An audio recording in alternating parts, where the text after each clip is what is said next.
Okay. Yeah. Yeah. Um, this the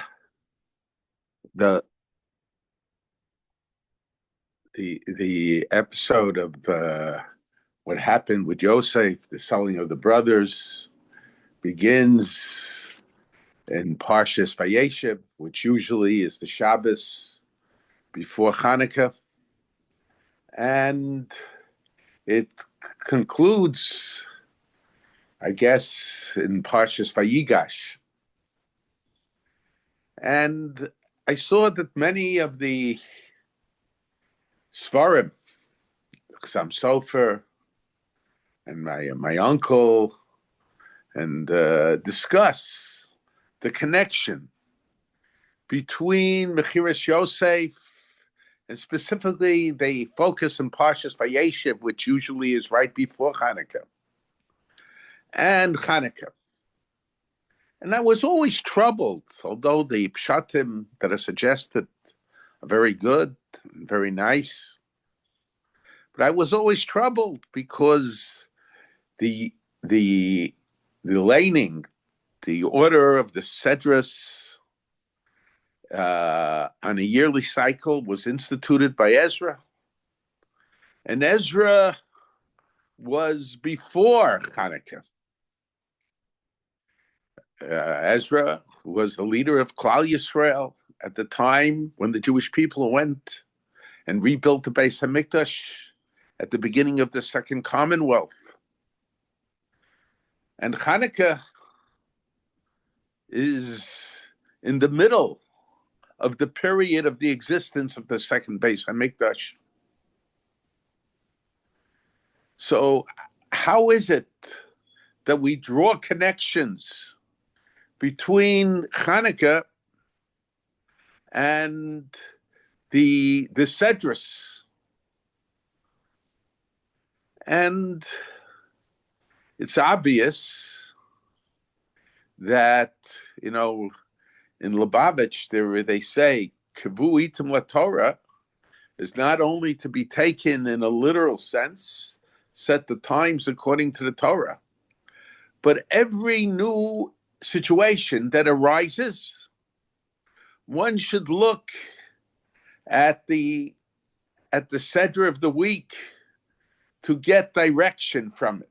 And the truth is, I heard from my father, Zatzal, that there was a similar attitude in our family. They didn't associate it with the words of Kavu itim la Torah that I'm aware of, but there was this attitude that sometimes the Sedra of the week gives direction to the Jew for events that will take place later.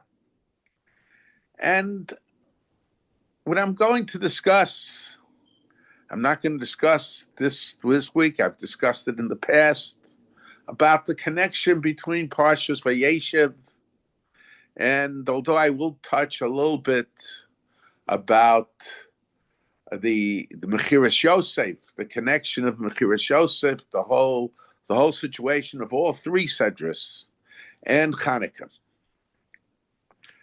But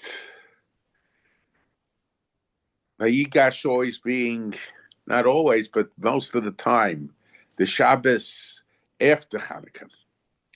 So I want to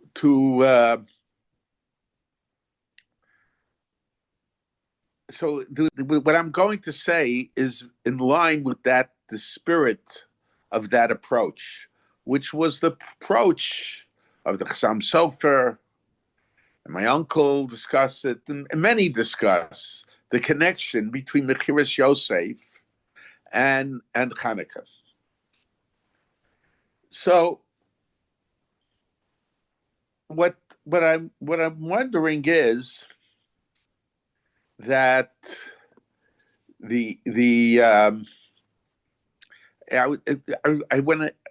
was thinking about what to discuss. Kavu itim la Torah, we're now seeing what hopefully is the winding down of this terrible war that Hamas, that Gaza, and all its satellites all over the world, governments that are identified with democracy, that speak in the name of humanity, but do not act on behalf of humanity. Governments like countries like Australia and other European countries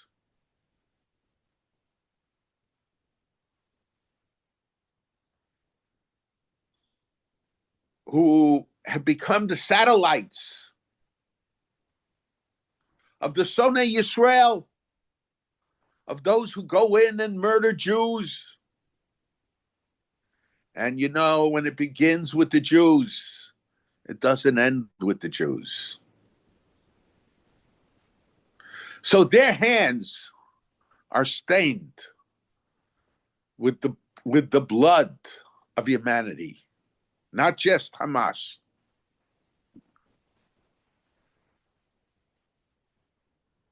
So I want to discuss the correlation, the connection between these sedras, between Hanukkah and the situation that we are facing today. Now, many years ago, almost every year, I shouldn't say every year, but many years, I go to, during the winter, I go to Florida and I daven in the Lubavitcher Kehila, which is a shul that's open for everybody, not just people associated with Lubavitch, in Boynton Beach. And the rabbi of the shul in Boynton Beach, Rav Cement, is a very outstanding individual. And we struck up a very warm relationship from the first day that I came in there. He's from Boston. His family, although they were Lubavitcher Chassidim, they were very close with my uncle Zatzal. They would discuss all kinds of personal situations. And actually, I learned many things that what my uncle said in different situations from him. And he would invite me every year that I was there to speak before the Kehillah, before his congregation. And we would discuss before the speech what topic I should discuss. And I remember one year, it was just after Hanukkah, and he suggested that I speak, I don't remember the exact words that he used, that I should speak about after Hanukkah, speak about looking back at Hanukkah, something along those lines. And the truth was, I was not disposed, and I did not take that topic. And instead, I think I spoke about Asar B'Teves, which is going to come in just a little bit over another week. And I was thinking about it, Shabbos, and it dawned on me that actually there could be a connection, a message about the connection between Hanukkah and Asar B'Teves. It's true. Asar B'Teves was an event that happened at the time of the Churban Bayis Rishon, long before the Hanukkah event took place, but nevertheless, there might be a connection. And in discussing the Seder of the week, I want to discuss what possibly might be the message of that connection. And in Parshas Vayigash, it talks about how Yaakov takes his whole family and he goes down to Egypt, and he tells HaKadosh Baruch Hu tells him that he shouldn't be scared.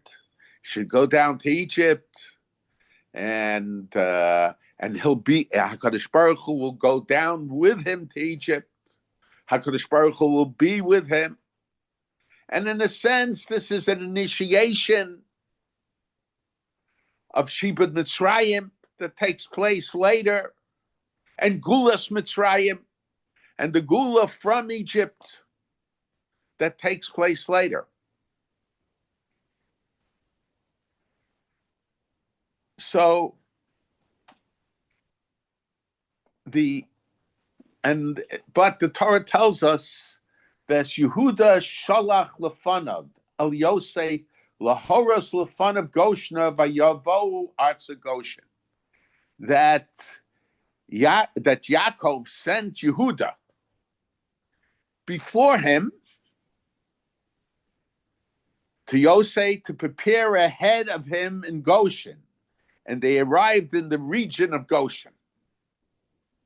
So, and according to the Medrash, Rashi says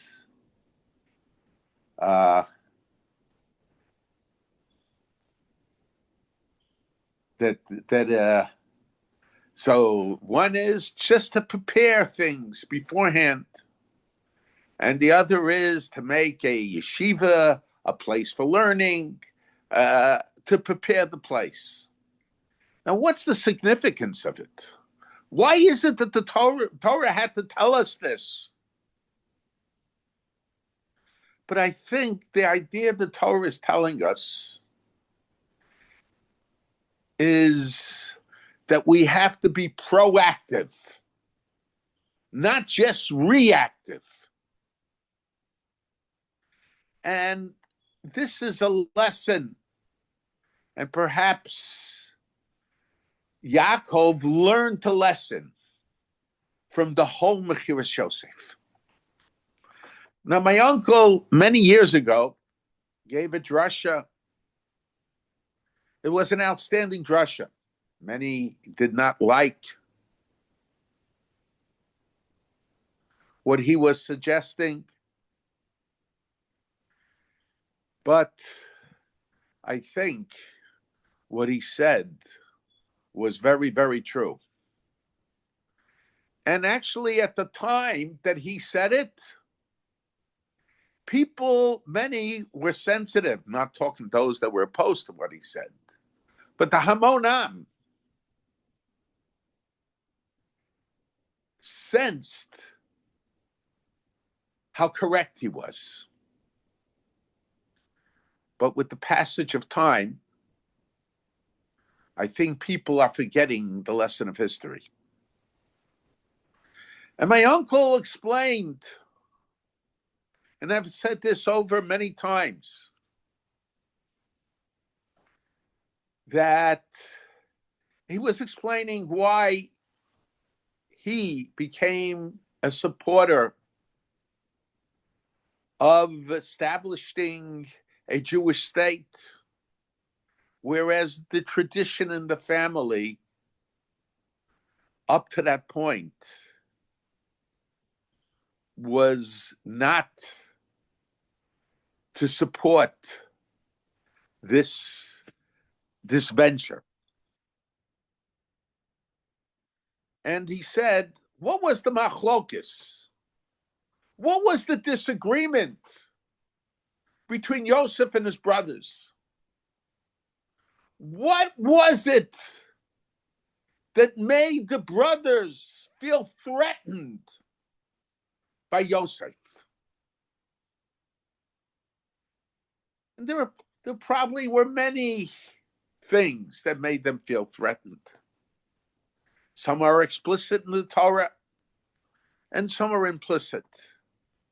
But my uncle said that there was the part of the threat was that he had Yosef's dream. And in the dream, we're in the field. We're harvesting wheat. We're making bundles of the wheat. And your bundles bow down to my bundles.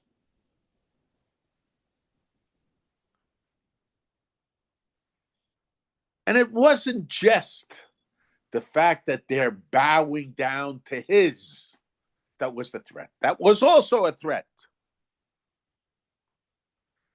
But the bigger threat was that Yosef was saying times are going to change. Situations are going to change. And the brothers were not yet ready for changing situations. The brothers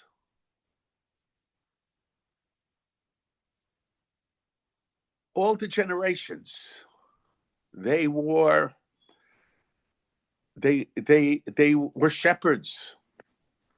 And all of a sudden, and Canaan, my uncle said, was basically a country of shepherds. Egypt, on the other hand,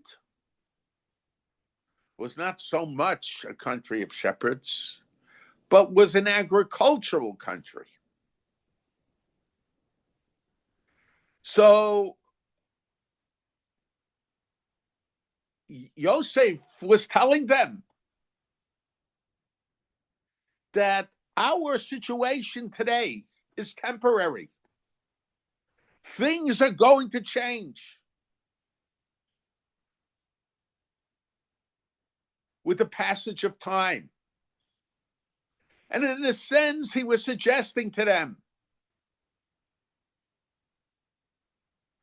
that we have to prepare ourselves for changing situations. I mention all the time that whereas Jewish education today is more advanced than it was in previous generations in America, we're learning more Blat Gemaras. But there's at least one area where we are lacking behind. And that is that the focus today in Jewish education, in many schools, I'm not saying in all schools, is that we prepare our children, our students, for a given milieu, for a given situation. But we're not training them for changing situations. We assume that everything is going to remain the same.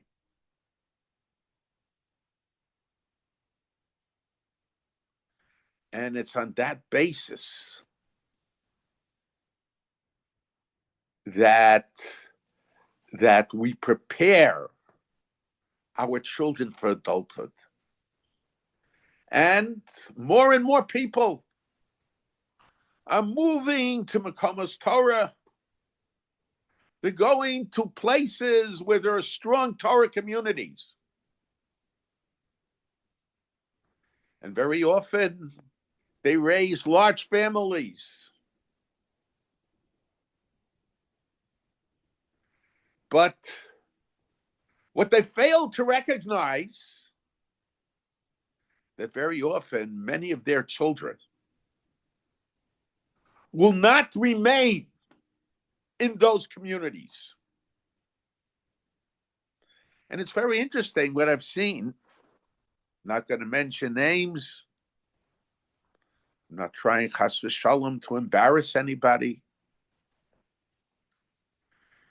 That you have people, children, grandchildren, great-grandchildren of Gdolei Yisrael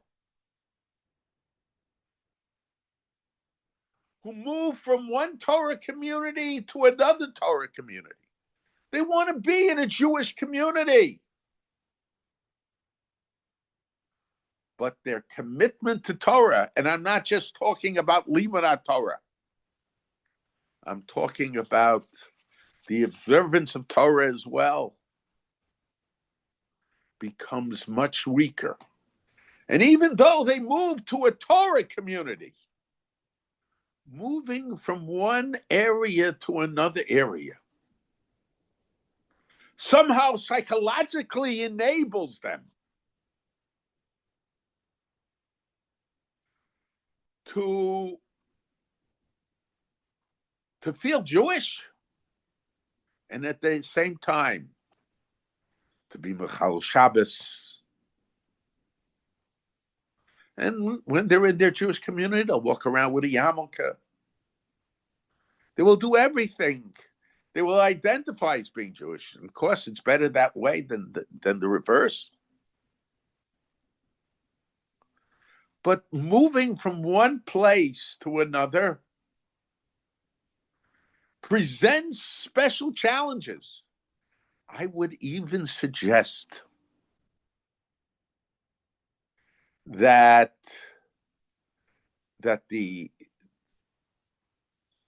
going from a stronger Torah community, whatever that means, from a weaker Torah community to a stronger Torah community, presents some of those same challenges. Again, I'm not saying this as a theory. I've seen it. And it's very interesting. And it's because of those challenges, I assume, the Baal Turim,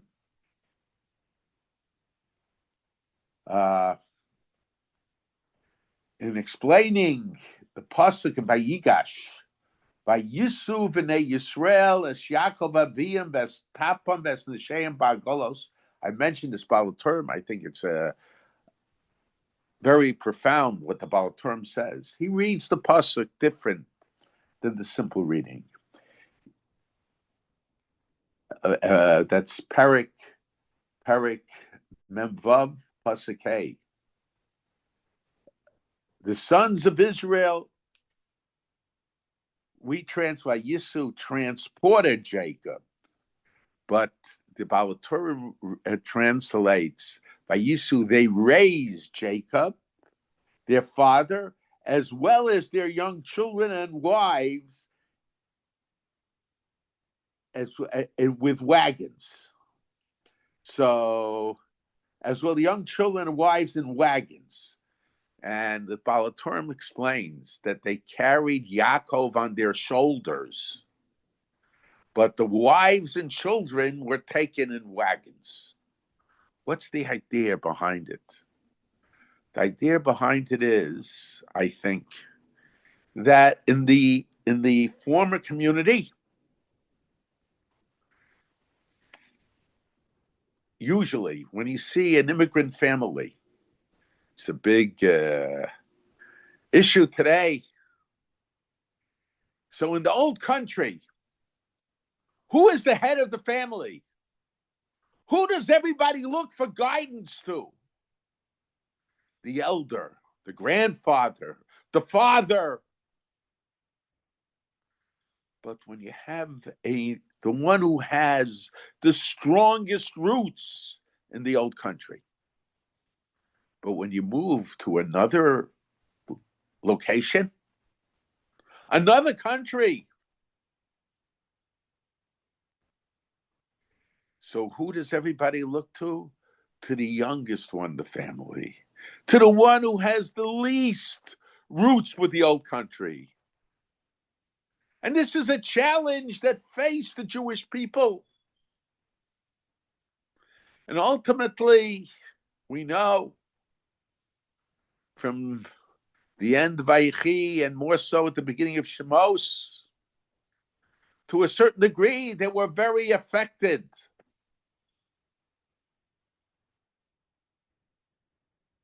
by the society of Egypt. It did have an effect on them. But they tried to prepare themselves for that situation, knowing that the situation will be different. So what did they do? They wanted Yaakov to remember the hero. In all sports games, when there was someone they played a big role in a certain team winning. So sometimes, and if it's an important game, so they will carry the hero on their shoulder. They wanted the people to know that Yaakov will remain the hero. But even so, there's Yehuda Shalach Lefanav. Yes, Yaakov remained the hero, but the situation in those places are different. Okay, Yosef was there, but there's a difference between Yosef and the other brothers. Yosef was prepared. He prepared himself for changing situations. Even Yehuda did not prepare himself for changing situations. But eventually, after the situation with Yosef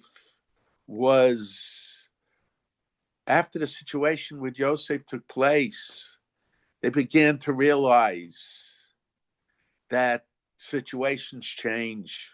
Situations don't remain the same. They present challenges.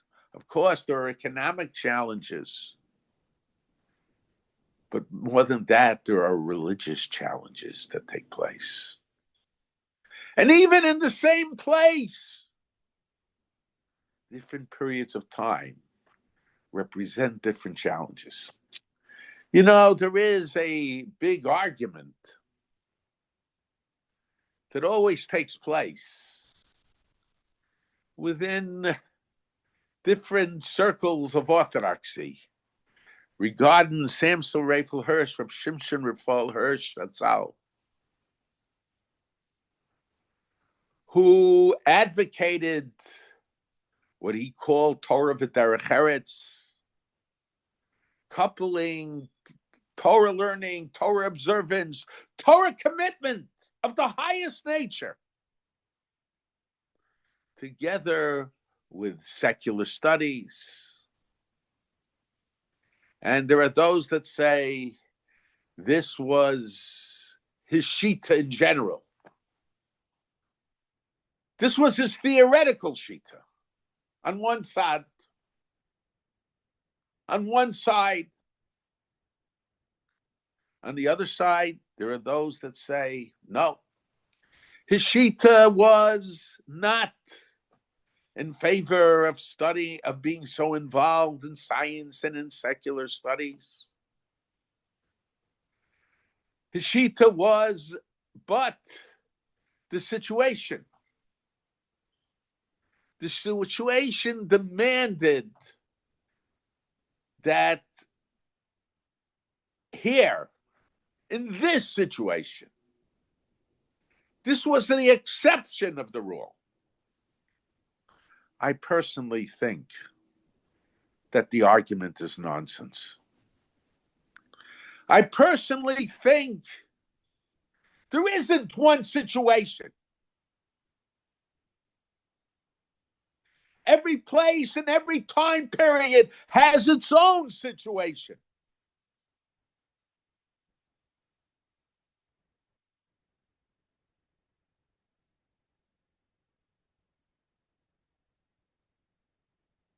Every generation is an exception.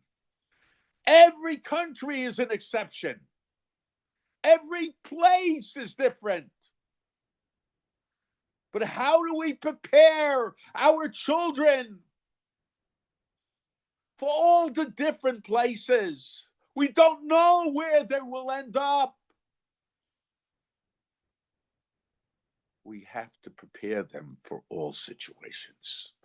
It doesn't mean that we have to know every situation, but we have to emphasize to them that Torah, commitment, learning is not dependent on a particular place. My uncle, I've seen brought down, always mentions that it's very interesting that Har Sinai, where HaKadosh Baruch Hu appeared to Klal Yisrael, where he gave them the Torah. And interestingly, all generations of Klal Yisrael, according to Chazal, the neshamas of all generations of Klal Yisrael was there.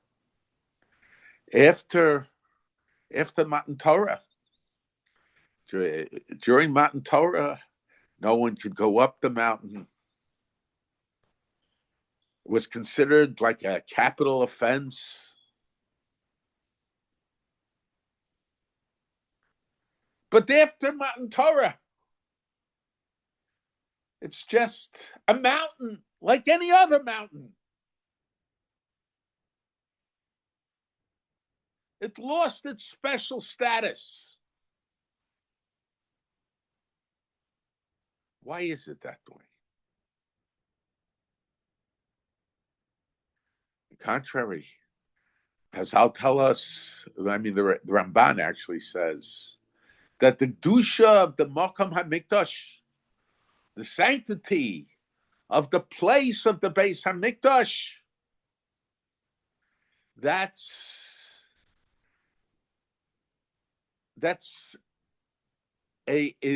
was transferred from Har Sinai. The Mishkan was a vehicle to transfer the sanctity of Har Sinai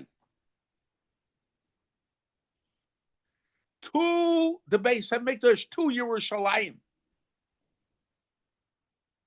It was a linkage. And when it comes to the Makam HaMikdash, the way we paskin, the Kedusha is permanent. But in Har Sinai, the Kedusha is not permanent. Why is that?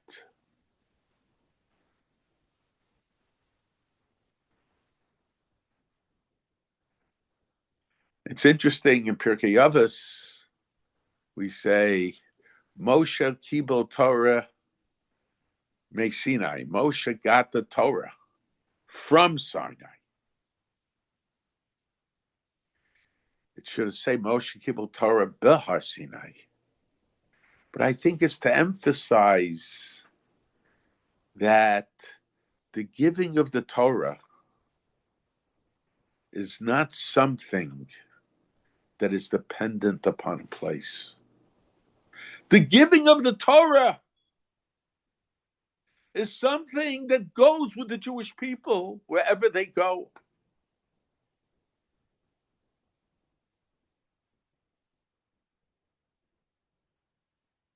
The significance of Har Sinai today.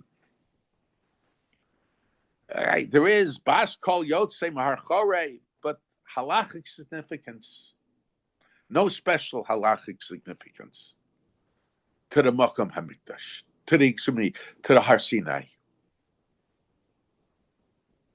Because there is a special emphasis that the giving of the Torah continues from generation to generation, from place to place.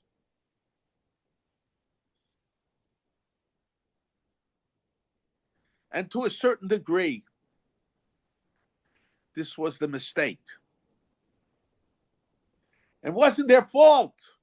But if we make the same mistake,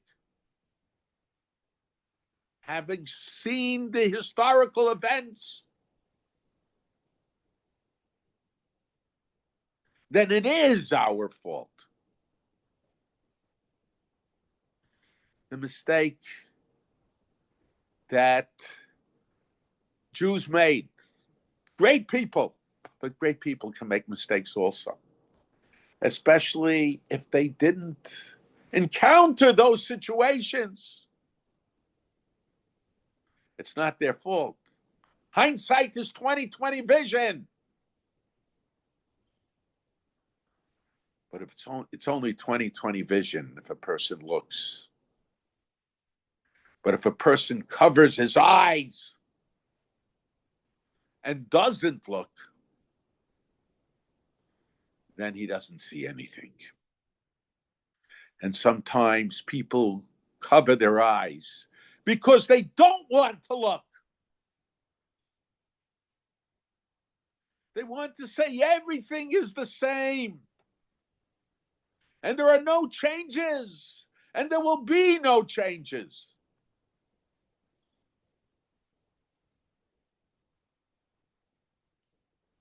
And I think this was the dilemma that faced the house of Yaakov when they were going down to Egypt. And they were determined. And even so, Shevet Levi remained firm. Individuals remained firm.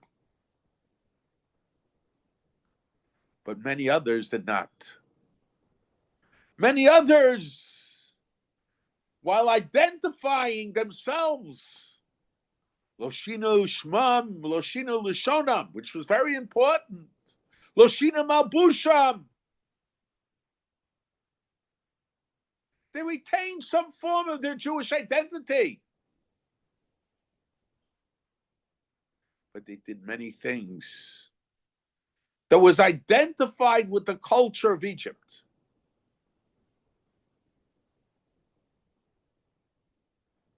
And for some reason, they were not able to deal with it. I read the articles written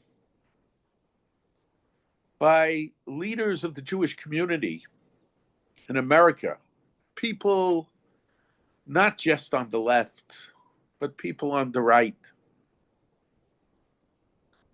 Why they lost a generation in America.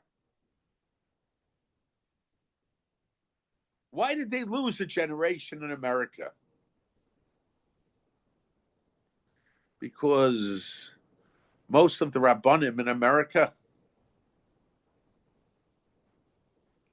did not know how to speak to the American Jew.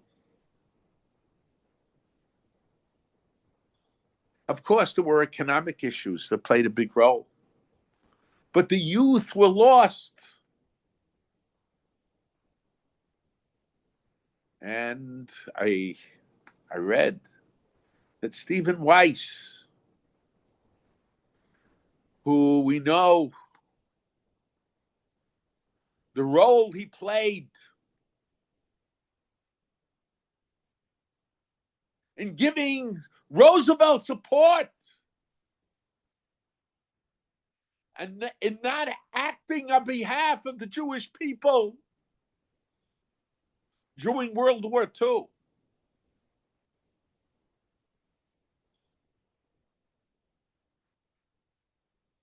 Used to go down to the east side where the immigrant families were, some of whom were observant, others, of course, To a certain degree, we're observant. To certain degrees, because of economic pressures, we're not observant.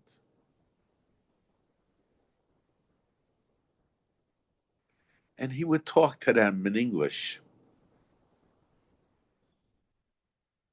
There was no Ves Yehuda Sholach Lefanav to deal with that situation. Of course, we have to, in a sense, separate ourselves to a certain degree. But we have to realize that the separation only works so much. We are all influenced by our environment. And we have to be ready to deal with it. And certain people prepared themselves early in their life for it. Yosef did not have to live in a Goshen because he prepared himself early for that situation. Whereas the other Shvatim did not prepare themselves. They thought when they were in Eretz Yisrael, everything will remain the same. At the beginning of Parshas Vayeshev, it says, Vayeshev Yaakov, Be'eretz Meguri Aviv, Be'eretz Canaan. And Rashi says, Bikesh Yaakov Leishev B'shalva. Chafetz alav Roksho Shel Yosef. Yaakov thought that they already reached the goal. There's nothing to worry about anymore.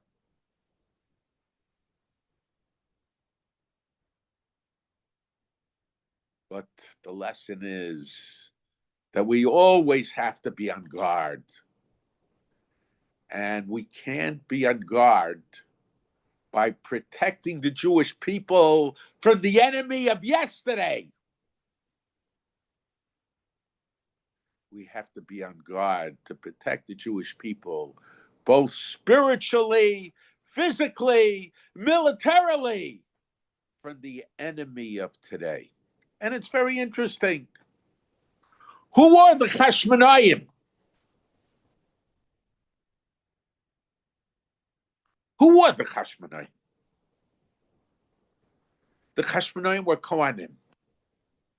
And the Kohanim were the last to go to war. And I'm not focusing on the draft issue. I'm not giving an evaluation of the situation of today. I'm evaluating the situation of then. And it's not my evaluation. It's the evaluation that the Chashmonaim made.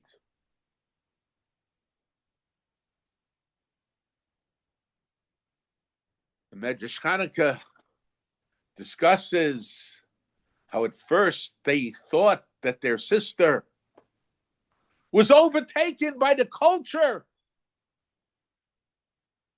of the Hellenists.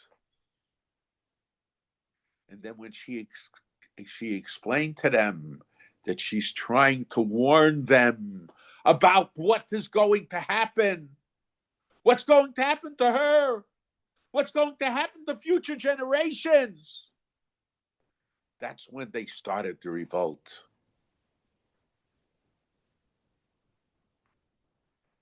In other words, they were not initially disposed to fight in a war, but they realized the situation changed. Most of the other Jews became Hellenists, and they started with a small group.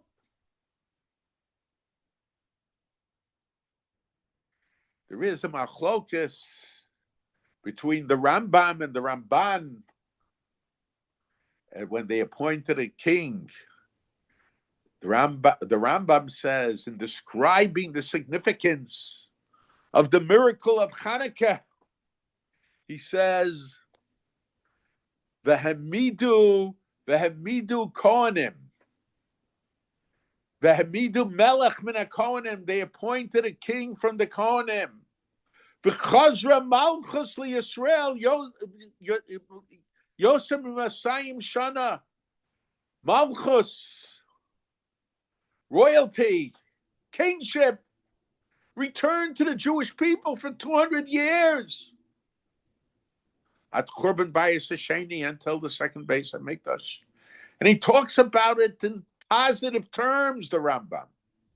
Whereas the Ramban says that initially the times demanded that situation. They needed one of the Kohanim to become the leader of Klal Yisrael, to become the king. But their sin was that they continued in that path. It should have been very temporary. The Rambam also probably felt it should not be a permanent thing.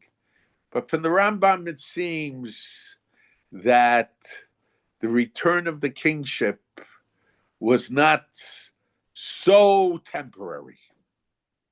There was positive aspects to it.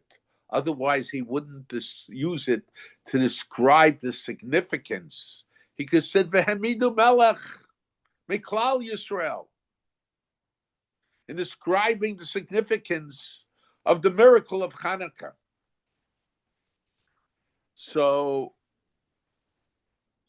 but that's as far as that's concerned. But no one argued about them going to war.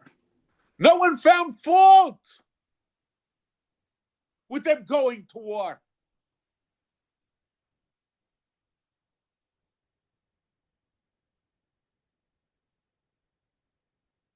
We emphasize it. B'yad oskei sarasecha.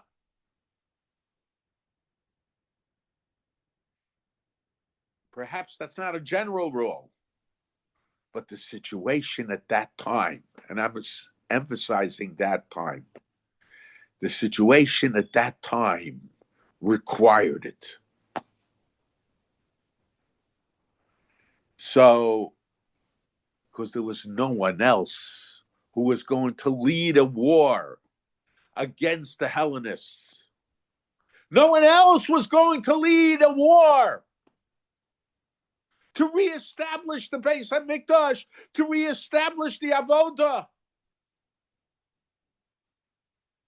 The times demanded it.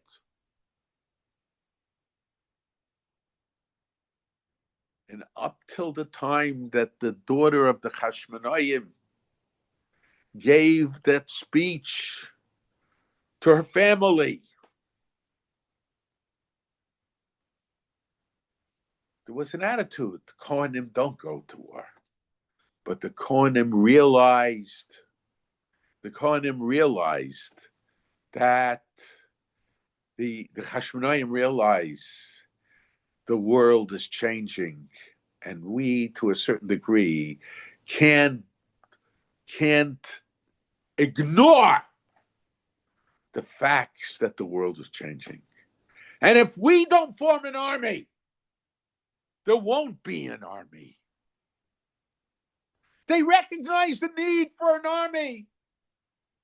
And they looked around and there was no one else.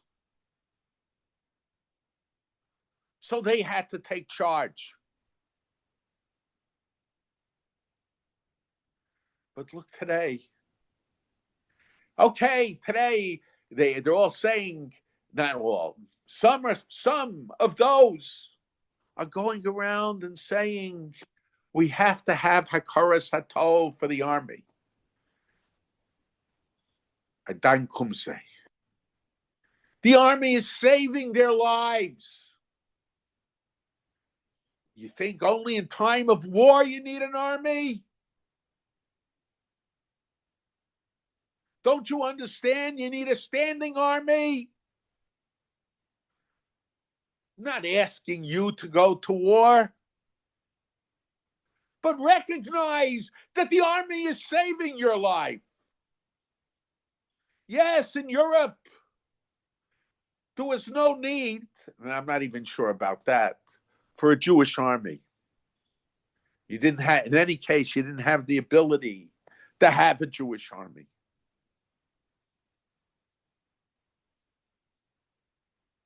And you made the mistake of thinking that the situation will never change.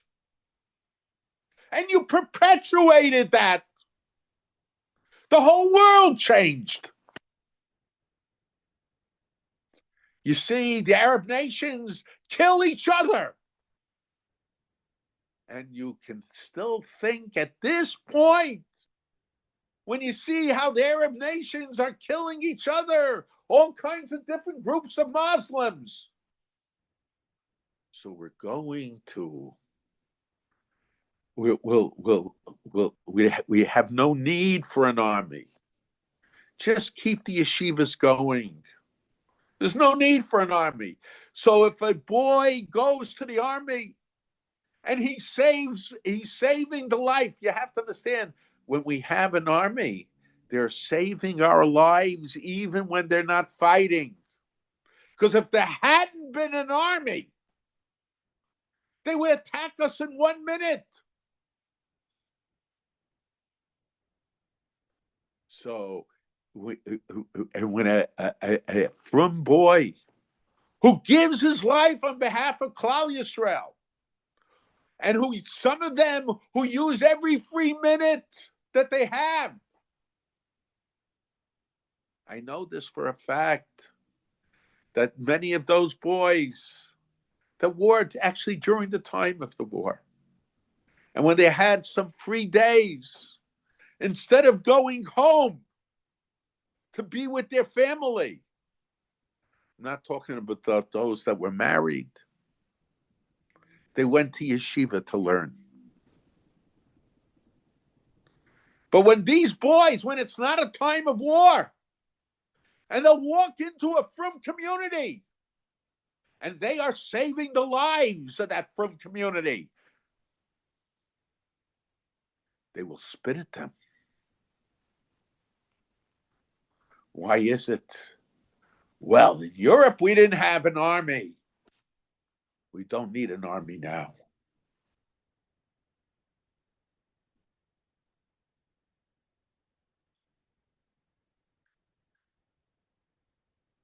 This is the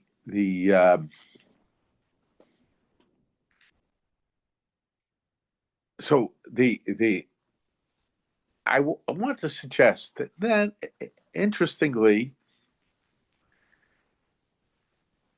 in Chicago, there was a group that on the internet, I don't usually get involved with these arguments that take place over different issues on the internet. I consider them somewhat foolish, a waste of time. But for people, certain people, it is significant. But there was a discussion going on where some got on the internet and were advocating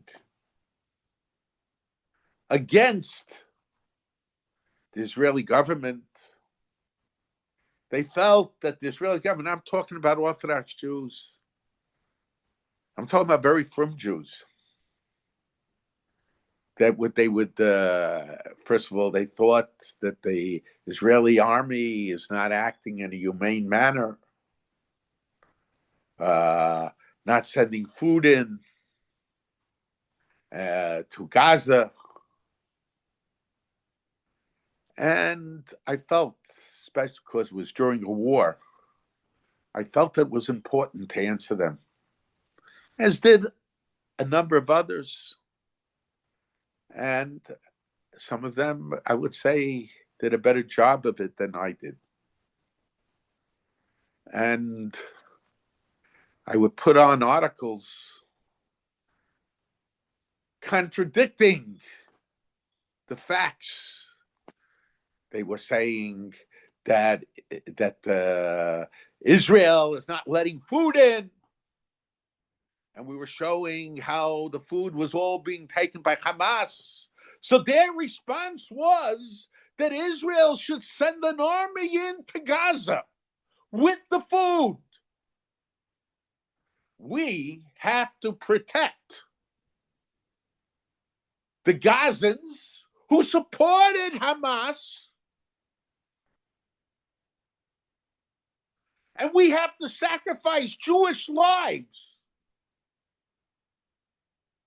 because the Hamas is oppressing, stealing the food that was being sent in to their supporters.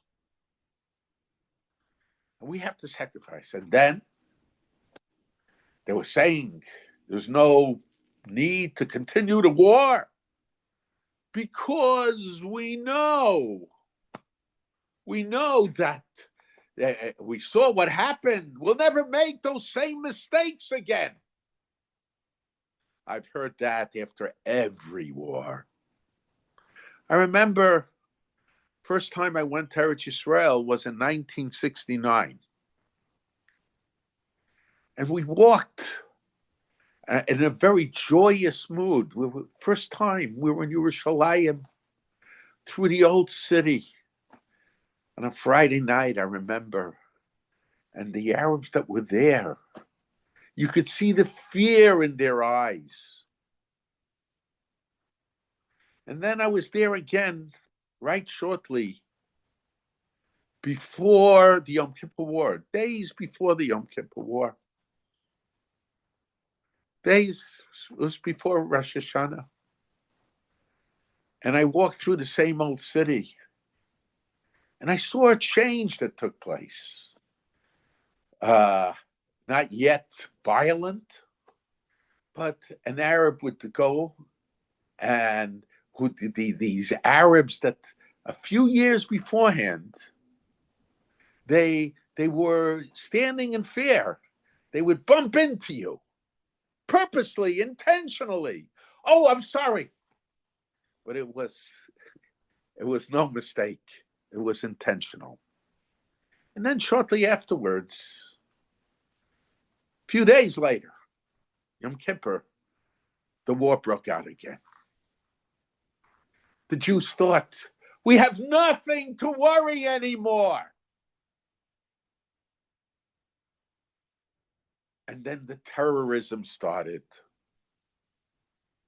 And the buses were blown up.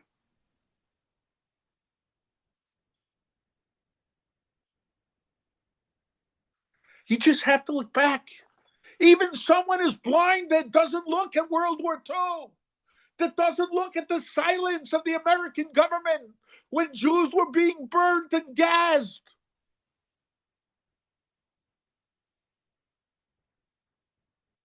Look at the reaction of the European countries after they give a whole tirade against Israel for defending itself.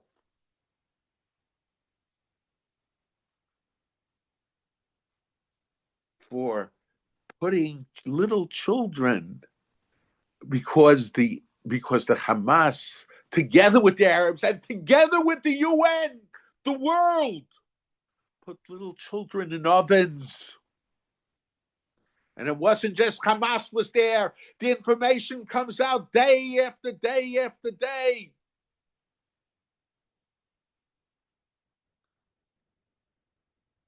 Who do they criticize?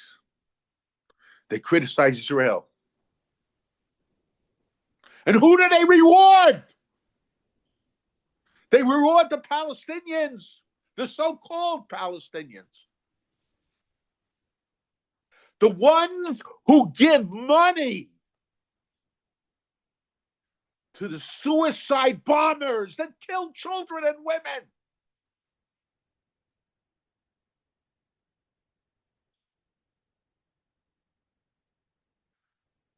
You know, there's a concept of Am Sheyoref, a stiff-necked person. What does Am Sheyoref mean? Am Sheyoref, when a person has a stiff neck, can only look in one direction. There's no integrated vision. And you focus. They take a picture of a child who, by the way, wasn't in Gaza, who was sent away from Gaza, who was in Europe,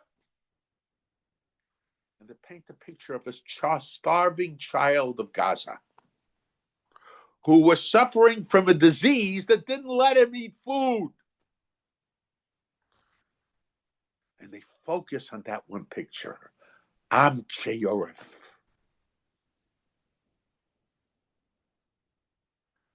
They don't look. They don't look what happened there. Oh, yes, at the end of the article, where they talk against Israel and everything. Oh, we are opposed to what happened on October 7th. Adain Kumse. But what are you doing to prevent another October 7th?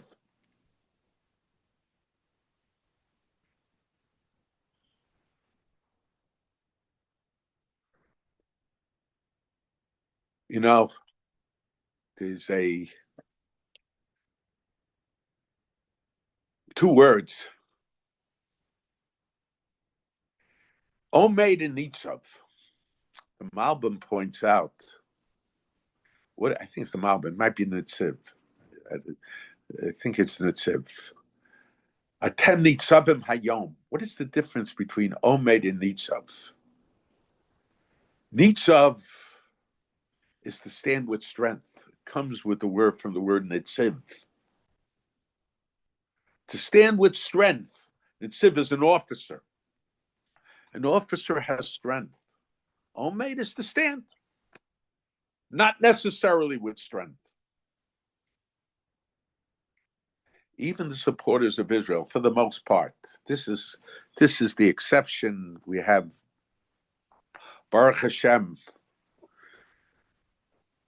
through the mercy of HaKadosh Baruch Hu, there is a government in the United States today, and I don't know what's going to be tomorrow, but today that has been very favorable to Israel, more favorable than any president before. More favorable to the Jewish people. So I'm not talking about the government today. They're an exception. But there's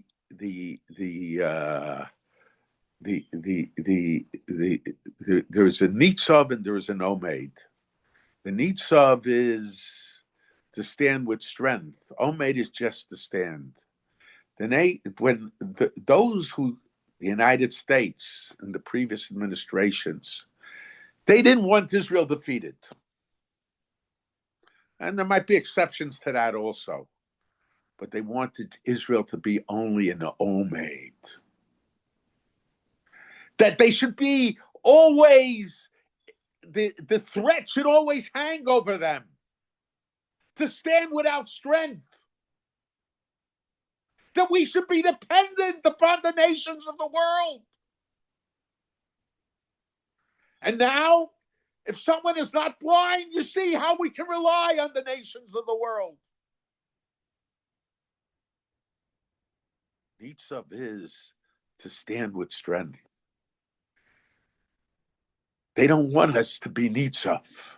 They want us to, at best, they want us to be an Omeid.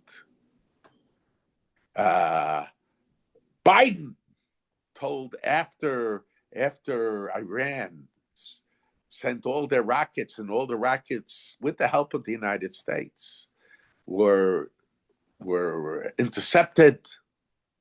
Biden said, just declare victory. He doesn't understand. We're not fighting for victory. We're fighting to save ourselves, that it shouldn't happen in the future. If Iran doesn't realize there's a price to pay, they're going to do it over and over and over again. We're not seeking vengeance. We're defending ourselves. But when we defend ourselves, we want to defend our children and our grandchildren as well. Don't think just of yourself. Think of the grandchildren and the children as well. We have to have an integrated vision. And don't focus on one picture. which is false. Stop being an Amchei Oref. Many Jews have become Amchei Oref. They focus on one thing without the integrated vision. And I want to suggest, I wanted to go more into it, but it's late already, just about Hanukkah. Perhaps the lesson of Hanukkah. Hanukkah represents the victory of the Jews over its enemies. But immediately afterwards, we have an Asar B'Teves. And perhaps the lesson is, don't think. In other words, when you have your victory, you have to worry. You still have to worry. It's not over. After 67, the Jews thought, there's no problem anymore. The Arab nations were defeated in 6 days. But how many wars? How much terrorism? How many Jews were killed? How much Jewish blood was spilled?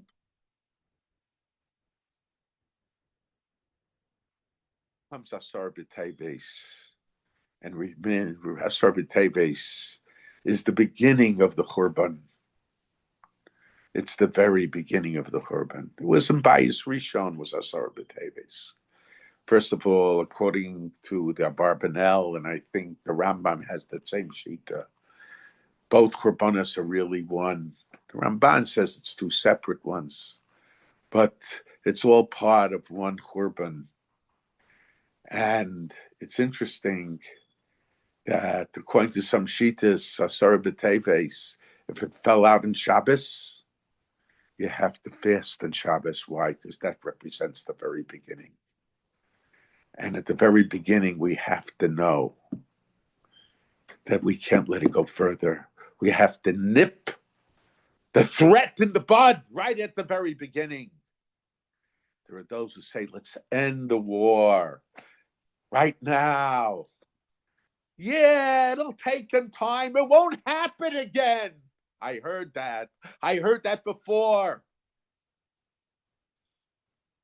Rosh Hashiva said that in Europe, it won't happen. Okay. They didn't have a Holocaust for a long time before that. We can understand where they made their mistake. But you have to want to make a mistake to suggest that now. It's time. Uri Sheni Mitir Maskem. We have to wake up out of our lethargy. Stop dreaming! Because if you continue to dream, your dreams will turn into nightmares.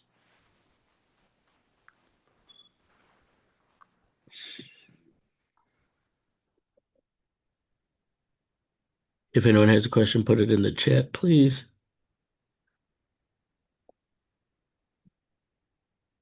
What's going on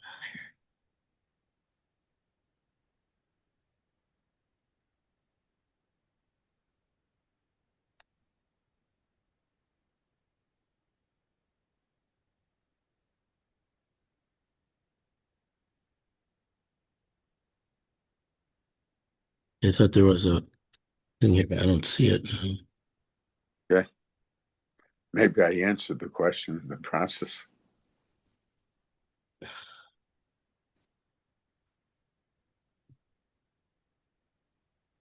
Okay. So happy Hanukkah, a good Chodesh. You too. Okay. Everything should go well. Yeah. And okay.